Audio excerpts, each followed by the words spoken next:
Thanks. My name's Tim. I'm an alcoholic. Can you all hear me all right? Great, thank you. So, let me just get my screen organized. There we go. So, thank you for being here. Otherwise, I'd just be talking to myself. Uh, if anything I say is helpful, wonderful. If it's not, don't worry about it. Concept 4, the World Service long form. Throughout our conference structure, we ought to maintain at all responsible levels a traditional right of participation, taking care that each classification of or group of our world servants shall be allowed a voting representation in reasonable proportion to the responsibility that each must discharge. Again, a bit of a mouthful, which is why we're going to talk about this rather than just stopping now. So the point of the 12 steps the 12 concepts rather, is to provide a structure for delegation from the highest ethereal level of consciousness down to Susan that's writing a letter in one of the service offices.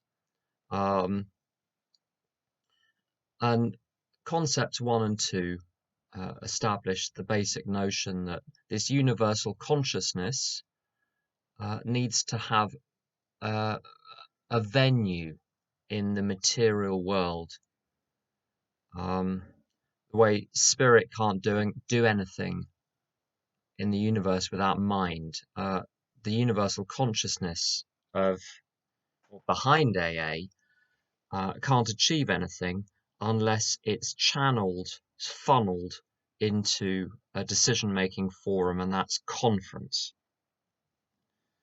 Now, you'd think the concepts would then go on to say, well, how does conference relate to the board? How do the boards relate to the subcommittees? But no, there's a big old digression in concepts 3, 4, and 5 into the relationship between the delegator, any delegator, and any delegatee. And if you understand that that's what's going on, it makes a lot more sense. So 3, 4, and 5 are kind of out of the sequence. The logical structure is 1, 2, 6, 7, 8, and then 11. So 3, 4, and 5 are about the relationship between the delegator, who's doing the delegating, and the delegatee, who is being delegated to. And in concept 3, we discovered that if someone delegates some work to you, you're not a robot, you get to think, and you get to exercise right of decision within the scope that's been given to you. And you get to do 4 things. You get to act, that means doing stuff. You get to ask for help, for permission. You get to consult experts or anyone who is affected, and you get to report back. Then your job is done. Now, concept 4, the concept as it's set out in the long form and in the short form, to my mind, is misleading. Because when you read the small print, what's the small print? It's Bill W.'s essay about the concept. It has a very different slant. So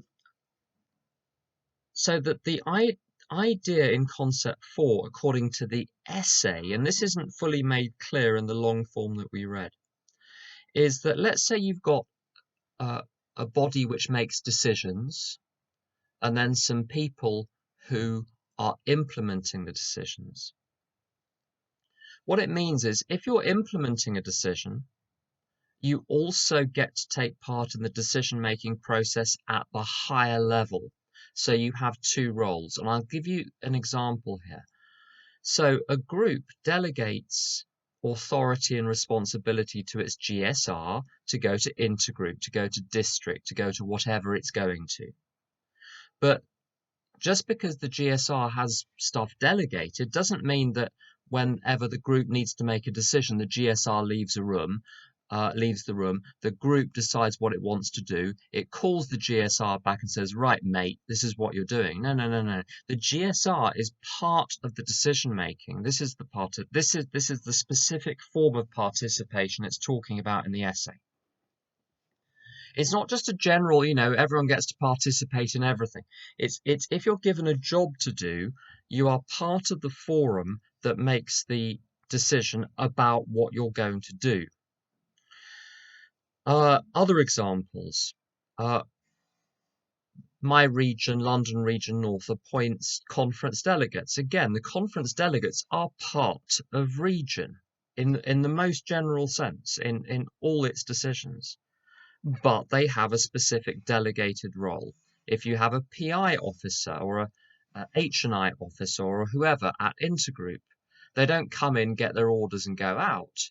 They're part of the decision-making process of that body. Exactly the same with trustees are part of conference. Some people say, well, why are trustees part of conference? Why isn't it just delegates? Well, it's because they're doing the work. That's why. We'll come to more details about that in a moment and where that can go wrong. Occasionally in some countries that goes slightly wrong. So we'll cover that in a moment, Australians. What else? So in principle, the staff should take part in the staff of the General Service Office should take part in conference decisions. That doesn't happen in Great Britain anymore. That's been altered for the purposes of Great Britain only. So we're in breach of Concept 4 at the moment. And then further down the structure, if you've got service corporations, so the structure in America is different than it is in Great Britain, is different than it is in other countries.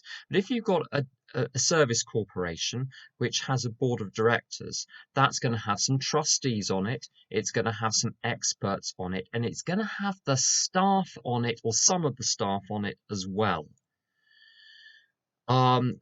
This is applied in national subcommittees. You've got trustees and volunteer members on the national subcommittees. The subcommittee is a decision-making body, and then those volunteers on there go and do the actual work. So although there are clear lines of distinction, lines of demarcation between a decision-making body and the board, the panel, the individual workers delegated to, it's blurred a little bit because those individuals actually participate at two levels. You participate at the level at which you're doing the work, plus you participate at the level of the authority which delegated the work to you in the first place. So some definitions. It talks in the long form throughout our conference structure.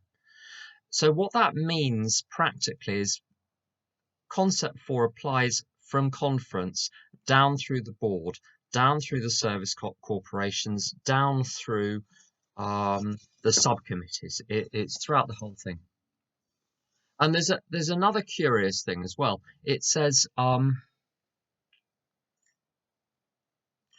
going to quote from the long form, taking care that each classification or group of our world servants shall be allowed a voting representation in reasonable proportion to the responsibility that each must discharge. So it's talking about these rights existing at group level or classification level, not individual level. And the reason this is important is because if you've got a board of directors of a service corporation, and it's got some executive directors and it's got some staff members, each human being is going to get one vote each. The director doesn't get a larger vote because he's got a greater practical responsibility. You're looking at the whole class of directors, the whole class of employees. Similarly, what you want at conference is for the trustees to have between them a certain amount of clout. I think in Great Britain, the trustees account for about 1/7 of the voting power at conference. Much above that, and it's going to really start to affect the democratic principle, because they've got too much of a, it becomes circular then. If, let's say, the trustees have got anywhere near half of the voting clout at conference, you're losing the ability of the fellowship to regulate what the board are doing. But the reason this is relevant is when you look at the trustees with votes at conference, the chairman of the board of trustees has a far greater responsibility than the trustee, the first year trustee that's just coming in. But that's not reflected. So the chairman of the board doesn't get 5 votes and the new trustee gets 1. You're looking at the votes that that class of persons gets. And the conference, if you're looking at the amount of responsibility discharged, the responsibility of conference is largely to represent the fellowship, plus it needs input from the board at a practical level, and that's the measure. Well, how much say should the trustees get in the decisions? It's measured against that responsibility, not at individual level. The result of this, there's a principle in concept 12 that no one in AA has unqualified authority over anyone else. And it's concept 4 that actually embodies that. It's concept 4 which brings that to life. Because, for instance, the conference doesn't have unqualified authority over the trustees. Why? Because the trustees get to be there for the decision making, they get to vote. You need some of them to be on board to get something like substantial unanimity. And it's one of the basic checks and balances. And this means when something is delegated to you, I think I've mentioned this before, but you've got active responsibility and authority at the level of action, plus you have an additional responsibility and authority at the level above in terms of decisions. Now, the question is, why is this concept here? It's always a very useful question to ask with concepts and traditions. If you really want to understand them, say, well, what problem is this solving? And if we think about the decisions that are made within AA, whether it's at area or district or region or conference or the board, you need 3 levels of input. You need people who've got the oversight, who can survey the whole situation and come to a reasoned view based on all of the facts. That's the managers. You need some experts, people with a bit of expert opinion. So at London Region North, there are people with financial experience, there are people with legal experience, there are people with human resources experience, there are people who are experts on safeguarding. It's really useful to have expert information coming into the decision-making process. Plus, you want the people who are doing the work to actually be reporting into the decision-making process. So let's say a region is running a website or an app. It really helps to have the coders in the room when you're making decisions which they're going to have to implement, because they can say then and there, this, what you're asking is impossible, or it's possible, but it will take 17 times as long as this alternative, which is almost as good. So for the best decisions to be made, you need the decision makers to have their decisions tempered both by experts and by the operatives, which is why the experts and the operatives are given the right to participate in that decision making process. Now, you could have them just reporting and advising. So you just get them, you get them to come into the room, deposit their little bits of information, and then go out again. So why not just do that? Why have them be part of the decision-making process at all?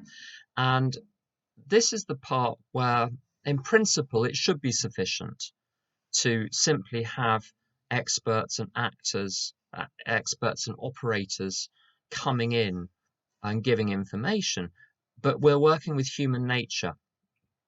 In practice, absolute authority tends to resist outside influence unless it's formally tempered in some way. You look at the world, this is true, let's not name names. We'd be here all day if we started to name names of people with absolute authority, which is untempered from the outside.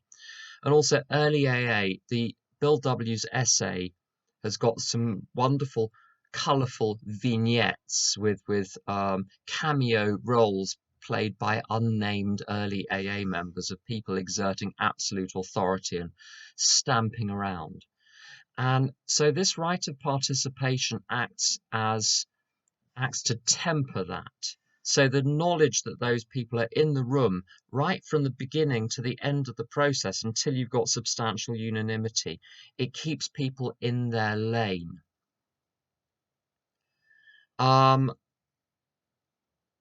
What else? Oh, someone's just asked. So non-alcoholics, well, aren't we? Non-alcoholics, non-members of AA also have a right of participation. Certainly at board level. So we've got non-alcoholic trustees on the board. You've got legal advisors. In certain AA structures, there are legal advisors who have a formal role to play as well, and accountants and auditors and so on. So there are situations absolutely where where those experts are given that vote. But it's in particular on matters whose scope goes far beyond the ordinary business of the AA meeting and, what step are we going to share about this evening? It's where business of the body, let's say it's the charity of Alcoholics Anonymous in Great Britain, has got legal responsibilities. It's got responsibilities under company law. It's got responsibilities under charities law. And so you really do need experts to be heavily involved in that decision-making process. And even if it's not in a formal sense of having a vote, culturally it's understood that you really don't want to go against, you don't want to go against the lawyers. It's in fact one of the get-out clauses. If sometimes when the board is criticised in one country or another, I'm not going to say which, they say, "Oh, the lawyers say we have to do this. The accountants say we have to do this." Maybe that's true, but there's more than one lawyer available. There's more than one accountant available. So it can be a questionable way of pushing back against resistance from the fellowship. But I'll be sued if I say any more, or at least persona more non grata than I already am. There are parts of young persons AA where I'm scowled at for talking about certain aspects of the concepts and young persons AA. Anyway, that's a whole other question. And concept 4 also represents an embodiment of concept 10. So concept 10 says that authority and responsibility go together. And this is, I think, a very interesting spiritual idea. If you've got responsibility, that's let's say in your life, you've got an area of responsibility. You're responsible for the outcomes. You know what to do, but you don't have the authority. You don't have the power to do it. You're stuffed. This is what powerlessness is. It's having responsibility for an area, but not having authority over it. If you have authority, but you don't have responsibility, you've got the opposite problem. We talk about self-will run riot. So if you've got power, but you're not properly guided in how to exercise that power, that's self-will run riot. That's recklessness. Now, the reason why these two go together and why it's relevant to concept 4 is that if you've got a decision maker that doesn't have to implement the decision, they're not going to feel the consequences of the directives that they're issuing.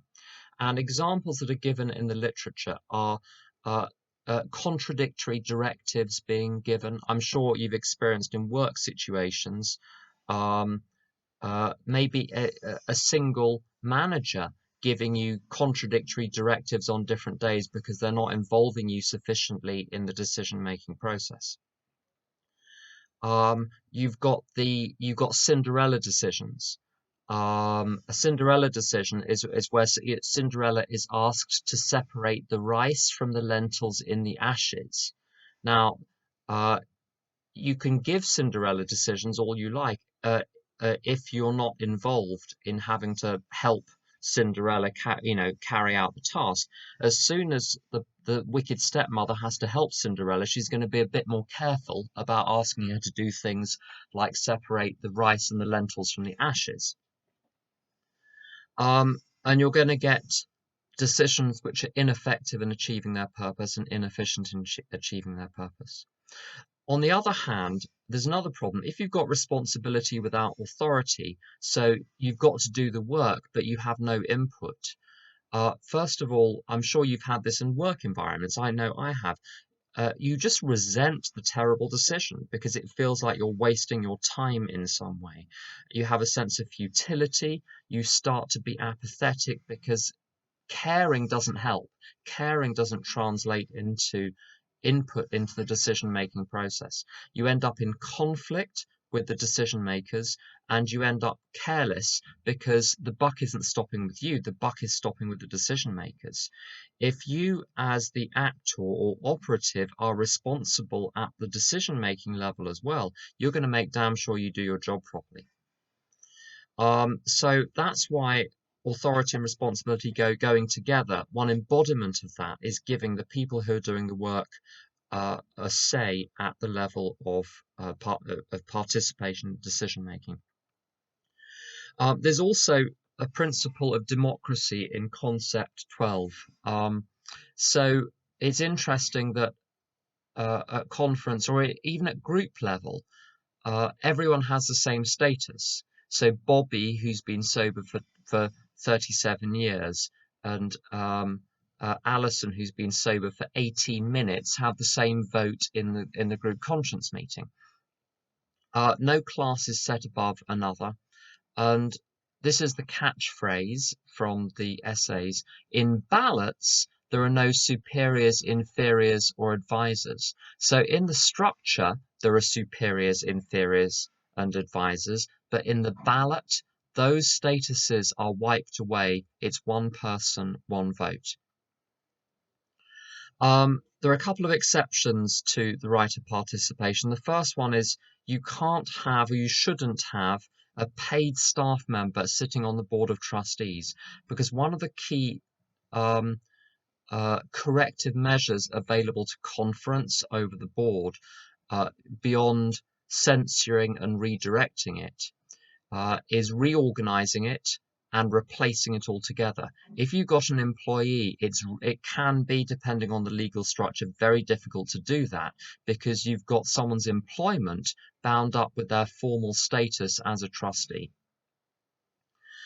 So it's certainly very bad practice to formally establish that an employee has a role on the board. If they had one in an ad hoc way, it would be easier to deal with. But if the role entails a position on the board, you've got a vested interest, which is very difficult to get rid of. Also, there's an imbalance of power.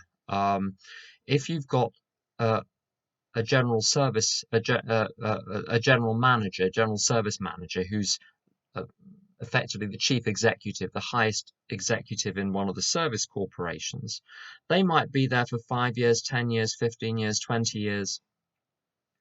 The board rotates fully every 4 to 5 years.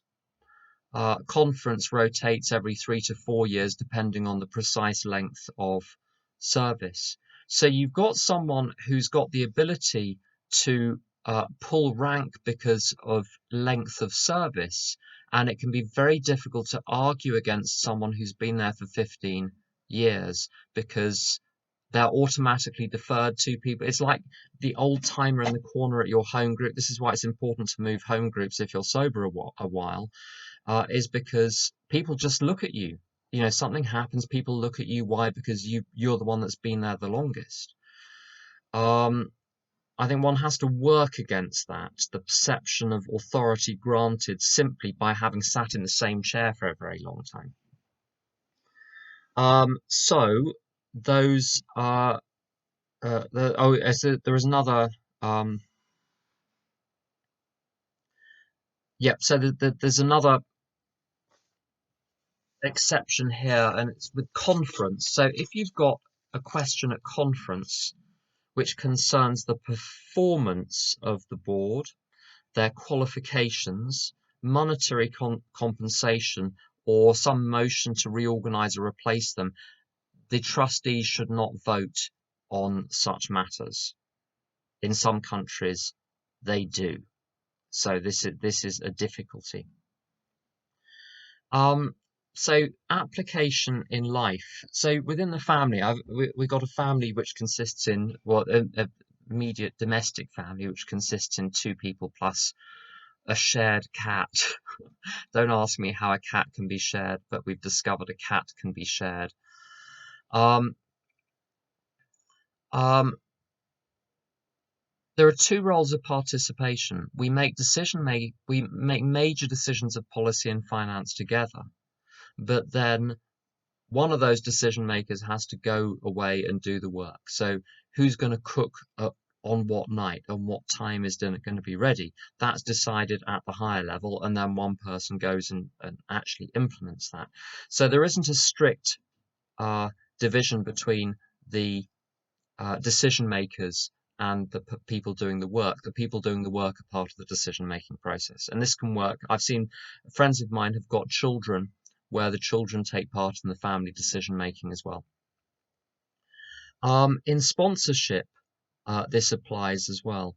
So the sponsor should not be dictating to the sponsee. So there was I think, a very famous line about dictatorship in sponsorship is there's no such thing as a dictator sponsor, because all the sponsee has to do is say fuck you, and that's the end of the dictatorship. The dictatorship is now over. There are very few dictatorships which can be effectively dissolved through the through the enunciation of a single phrase, like a sort of magic spell. Um, uh, so there's no absolute authority by the sponsor over the sponsee, but it's a complicated situation. That the best way to proceed with sponsees, in my experience, is through consensus, which means that the sponsee is not merely an order taker, but is part of the process of agreeing what is going to be done. Now, rather like the board has only a minority vote in conference. So in aggregate, the board, as I say, will have 1/7 of the votes. Again, the sponsee has something of a minority vote in the sponsorship relationship, but that vote is there. Unless the sponsee is really signed up to it, it's not going to work. There is a culture in some countries, I think this is a cultural difference between Britain and America, where the far more just do it, the approach of just do as I say, stop asking questions. I'm not going to explain anything. It's my way or the highway. It flies more in some cultures than in others. It does not fly in the UK. I'm not going to speculate why. So what seems to work over here is involving the sponsee far more in the decision-making process by explaining them to a certain extent why what is being suggested is suggested. If the person understands why and assents to it, they're much more likely to do it. It's much more likely to be successful because there's got to be an internal surrender and not just an external compliance. So Harry M. Tiebout, Tiebout, was a psychiatrist or psychotherapist, one of the two. A psychiatrist, I think, who was a trustee of AA in the 1950s or 60s, and he was closely involved with various early AA members, and he wrote a number of essays. He had lots of alcoholic patients, and he wrote a lot of essays about the alcoholic ego, its resilience, its resurgence after a period of abatement and other things. And he talks about the difference between compliance and surrender. And surrender is when the internal resistance has gone. And it's possible to do the steps whilst holding back internally to such an extent that it doesn't work, and that you've now, in a sense, proved the idiocy of the person that's given you the instructions, the ineffectiveness of the instructions, and you say, there, that showed you. I did the steps and nothing happened. Well, if you don't put your heart into it, it's no good getting your body to do it. If your heart isn't in it, if you're minded, this is the notion of free will.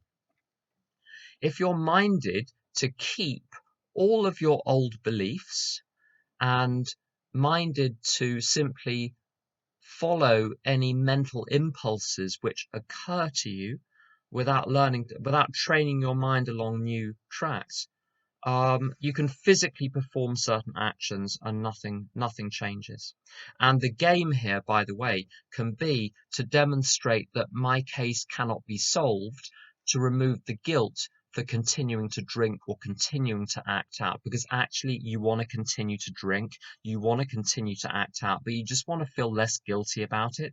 So you want to have like this pseudo attempt at the program, which looks as though it should have worked, but doesn't, because you have no intention of it working. And then because it hasn't worked, you're clearly a hopeless case, so you can continue to drink or act out with impunity, because it's clearly not your fault. This is a game I've played. This is the only way I know about how these games work, is I've played both sides. You kind of need to have played both sides of the game to really understand them in the round.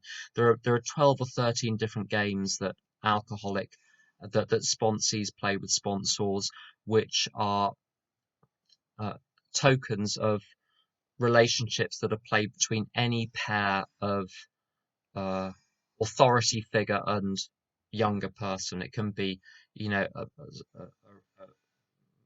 man or woman of religion and a parishioner. It can be a teacher and a student. It can be a parent and a child. It can be an older sibling and a younger sibling. It can be a boss and a junior.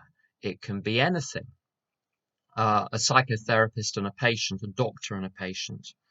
But these games get played out. This is why it's so important to get past the games and to get some kind of internal assent on the part of the sponsee to what is going on. My experience is, if you have that internal assent, you will, together with the sponsee, overcome all of the various obstacles that the ego throws up. However, there comes a point at which, if the sponsee doesn't assent to it, you can't go any further anyway. So in a sense, it looks like a sort of sham process of getting the sponsee to agree with what you're asking them to do, but it's not, because the point of it is for them to internally sign up to it.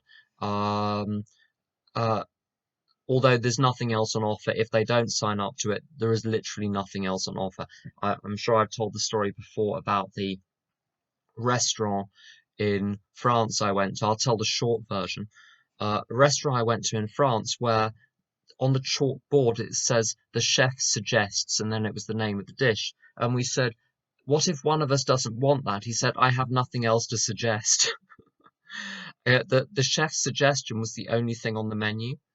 It's a very common thing in France, actually. It drives Americans crazy. There is one thing on the menu, that is it. And they've not heard of vegetarians in most parts of France. Anyway, that's a completely different topic. So yeah, with what you're offering a sponsee, there is nothing else to offer but what is on offer. But if you can, the line in the big book is, if here's to find God, the desire must come from within. And so you're helping them achieve that. I think there's a general spiritual principle of participation. Um, and in life, there are two levels of participation. There's participation as a decision maker and participation as an actor. Dennis F. talks about the reason you exist on the planet is to participate. And if you follow the principle of the divine economy in which nothing is wasted, any skills, experience, knowledge, and resource I have been given to me so I can participate. And my experience is, unless those skills, that knowledge, and those resources are used, they start to go off inside you like a sort of bad smell in the kitchen. There is something which is not, if it's not growing, it'll die, and dead things make a bad smell. So this is my purpose in life, is to surrender up to the higher power the skills, the experience, the knowledge, and the resources, and say, you do something with this. I'm not going to decide. You do something with this. If I don't use these things, I'll start to suffer. And suffering is part of the mechanism which prompts me to participate. Sometimes suffering comes from me being a little princess Parfait was my first sponsor's nickname for me. I am convinced now this was my nickname because he didn't know my actual name, so he just called me Princess Parfait. I don't think he ever got round to learning the names of his sponsees. I'm just joking there.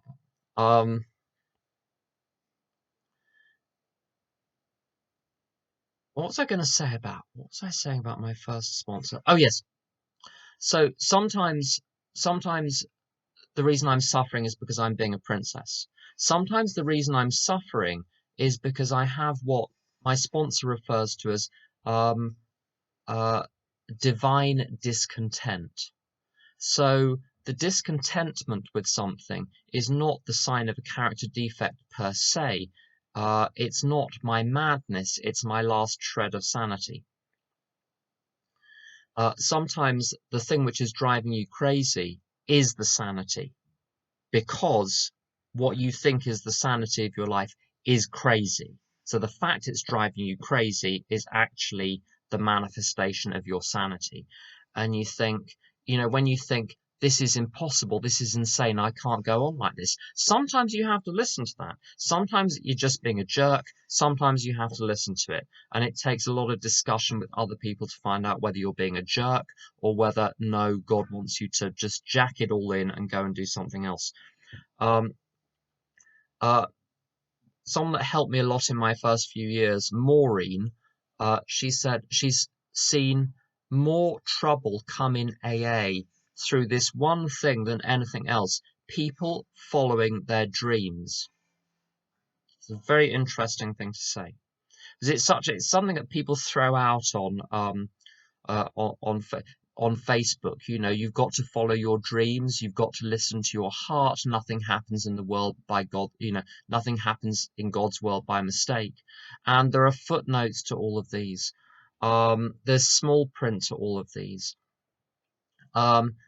You got to follow your dreams. Well, what about the placebo line? What I want will kill me.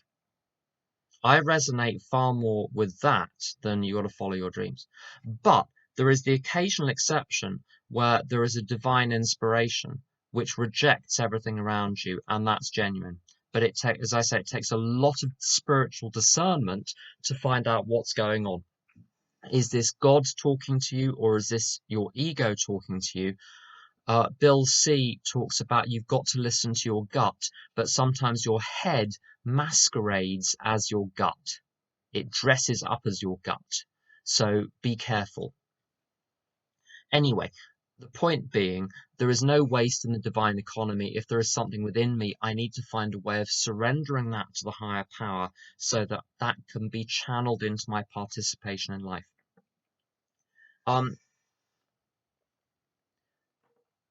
So the dual level of participation, decision making and action, and I try to apply this in both in society and in AA. So, participating practically in the community around me through involvement and engagement in some way, but then also participating in the decision making at the higher level, and that can be being a member of a political party, voting, contributing to think tanks, so that I'm operating at different levels in society, and also in AA operating at different levels, not just being the old timer who you know issues wise statements on occasion, but you go and greet people, go and move chairs around, go and get shouted at by the person that's in charge of moving the chairs around because you put the chairs in the wrong place. It's a very healthy thing to happen occasionally.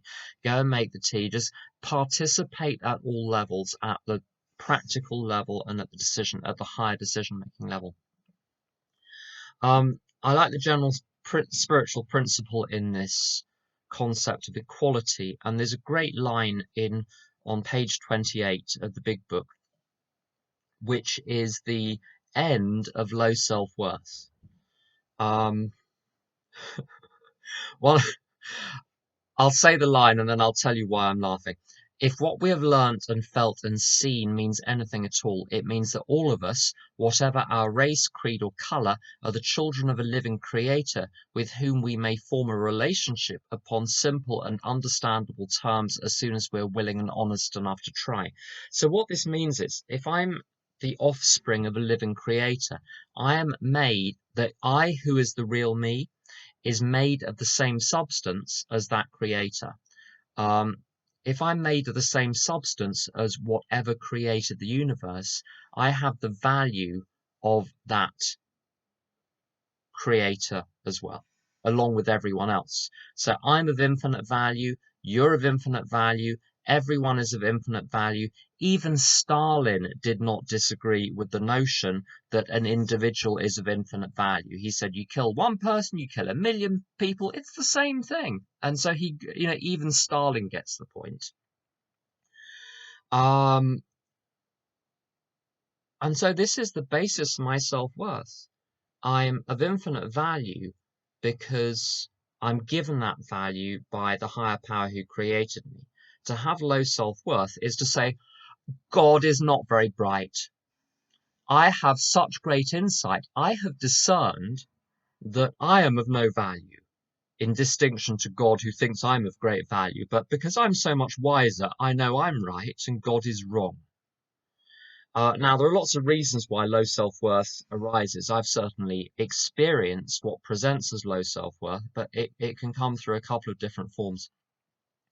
Sometimes legitimate guilt for being a schmuck tips over, breaches the bulkhead, and starts to affect my view of my value as a human being. These are two different things. Someone explained it once very well. If your kid does something naughty, you don't love the kid any less. When the puppy craps on the kitchen floor, you don't love the puppy less. It's just, it needs to be retrained. That's all. You'd have to be heartless indeed to let the perception that a person has done something wrong, particularly a child or an animal, tip over into your valuation of that child or animal as a whole, and yet we make that mistake with ourselves.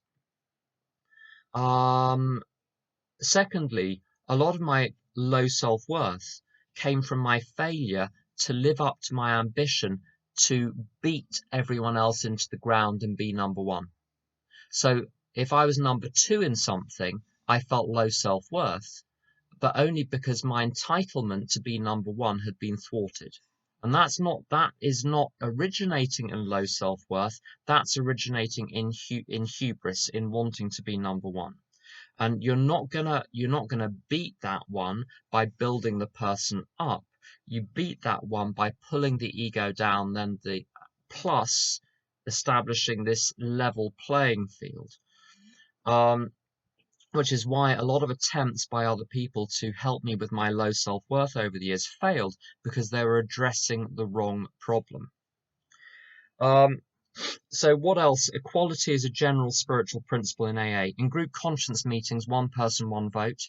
Sometimes at assemblies, someone says, well, I'm representing this group and that group and that group, so I should have 3 votes, not 1. And that's not how that's not how any ballots work in AA. 1 person, 1 channel to the higher power, 1 vote. And that means that any decisions in AA which affect the fellowship as a whole, I participate once. So if there's a big question which affects the district or the area or the intergroup or the region or the country, I don't go around to lots of different groups and participate in 18 group consciences and have my say and wave my little stick in the air. You wave your little stick in the air once, that's all. So blocks to participation.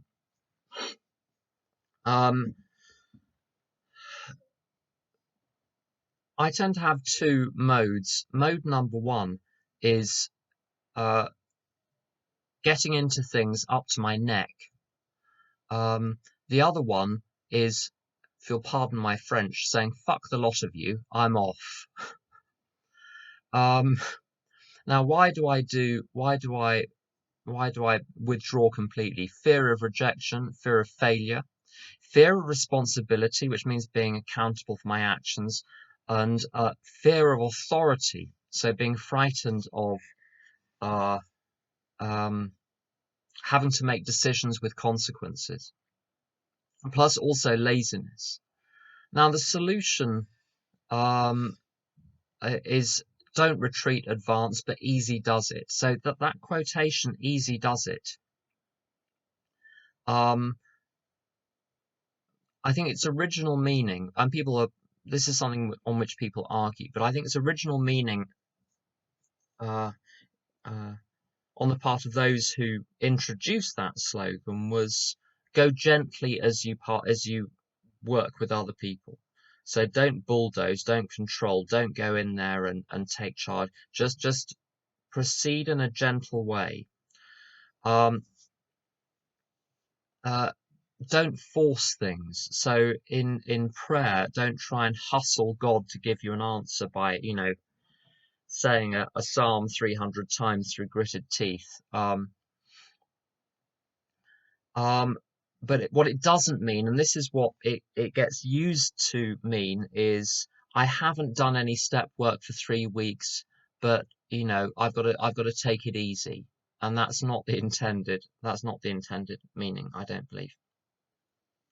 The reason why retreat and withdrawal is so dangerous for me is because I get very lost in a little make-believe world of self. The way a friend of mine once described it, it's like having a goldfish bowl on your head, which is painted on the inside with visions of hell, and wherever you look, you see hell, but you don't realize that you're the one that painted the pictures. And there's a line in To Wives which illustrates this. Perhaps your husband has been living in that strange world of alcoholism where everything is distorted and exaggerated. Have you ever had a distorted and exaggerated view of a situation? I know I have. If I withdraw, Dennis F. highlights this. It tends to lead to drinking and other addictions. And I need to my most natural tendency is to withdraw, and so I need to push myself to engage. Other people, it's the other way around. They over-engage and need to push themselves to withdraw a little bit to get the balance right. When delegating, so this is under the heading of application of concept 4 in life. So I used to work in a business where I was one of the directors. We had about 130 staff, and I was one of the 3 directors, and I had a team below me, but I had responsibility throughout the whole company. And it's a very simple idea, is get people bought in to what you're establishing that you're going to do. I mean, you're going to do it anyway, but you want to get people bought in as much as possible. When push comes to shove, then you pull rank, but you don't go in pulling rank. You want people to be involved, and their input will often sometimes changes the decision itself, but more often changes how you implement it, so the implementation is much smoother. And the last thing that, and Dennis F talks about this very helpfully, that right of participation is I've got to enable other people's ability to participate in their own life. And that's at two levels, at the action level and at the decision-making level.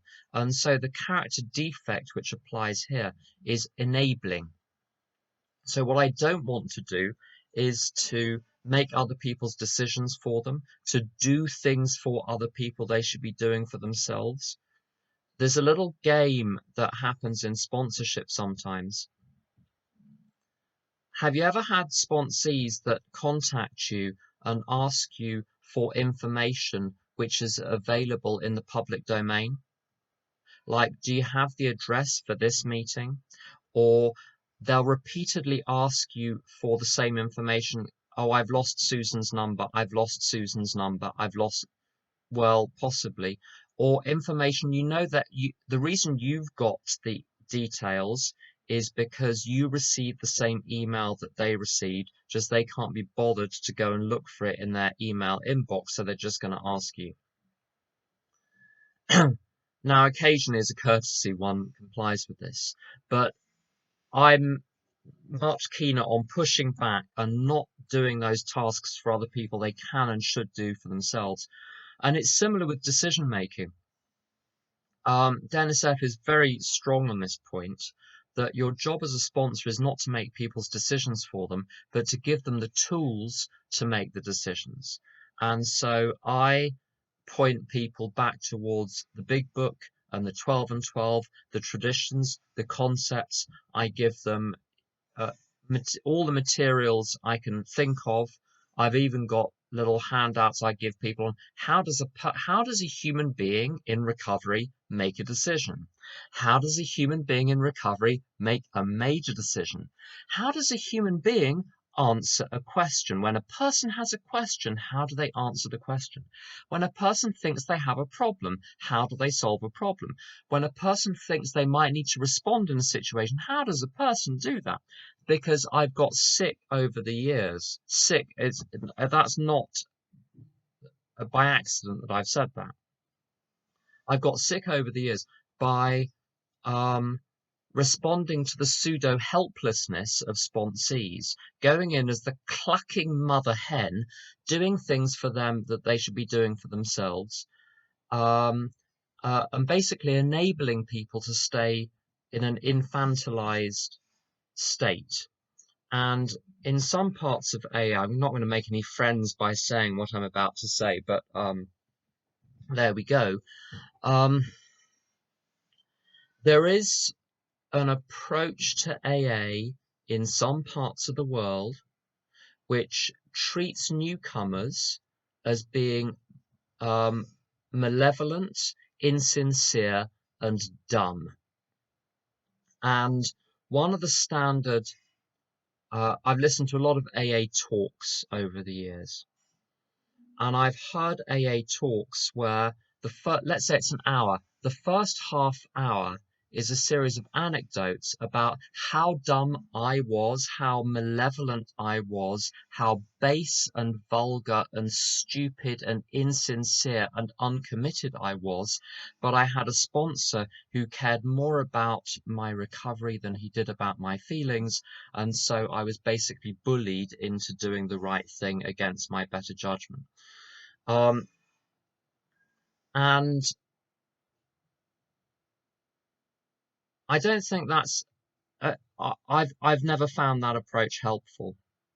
When I see newcomers in my local groups, they're not dumb and they're largely sincere. They're very rarely malevolent and they honestly want to get well. What does happen is there are subconscious. Let me just close the door. Kittens come in.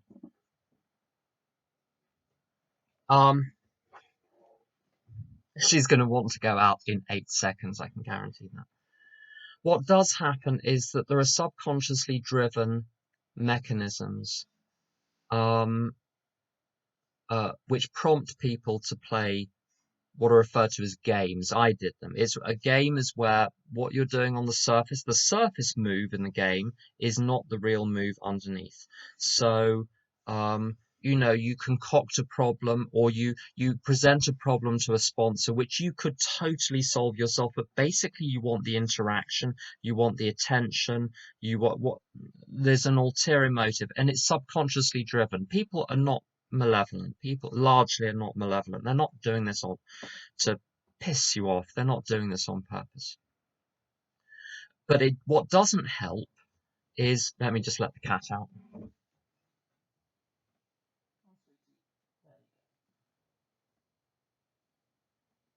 Now standing in the doorway. Okay. Uh, uh, I think the best thing I can do for sponsees is to have a vision of them being further ahead than they actually are and helping them to get there rather than infantilizing them,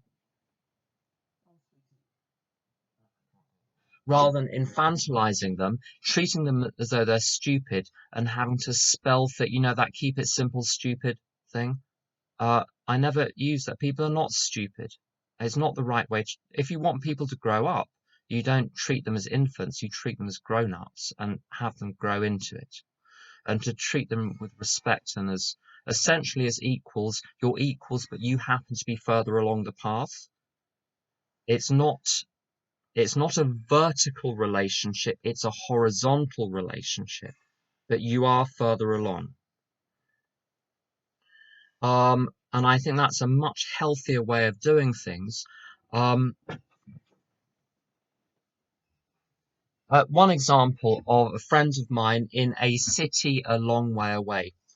Um, he observed this situation where big home group, 150 people, Lower West Side of some city somewhere. Um, uh, and someone didn't turn up. And someone asked, let's say, Andrew, would you step in and chair the meeting today? Andrew's 20 years sober. Andrew says, wait a second, I'm just going to ask my sponsor. He goes and asks the sponsor, and the sponsor says, yes, you should chair the meeting. He comes and says, yes, I can chair the meeting. I don't think that's in accordance with concept 4. I think the idea is that uh, I've got to participate. I've got to enable other people to participate rather than taking their right to participate away from them by treating them as idiots that need to be spoon-fed. Very controversial because it runs against the whole culture of AA in large parts of the world. I think Great Britain, we do many things badly, but one of the things we do very well is this notion of essential equality between people and the dignity of newcomers to actually know more than us sometimes. I have newcomers come in that know more about spirituality and are actually spiritually more aligned than I was at 20 years sober. And these are people who are new. They're having a little problem with drinking. They've got some other stuff going on. But on some level, they're pretty connected, which is why they've come into recovery in the first place. They've been led by that connection to recovery. I think we have to respect that. So hopefully the culture will change and I won't get any death threats for the what I've just said. Anyway, I'm going to stop there. So thank you for listening.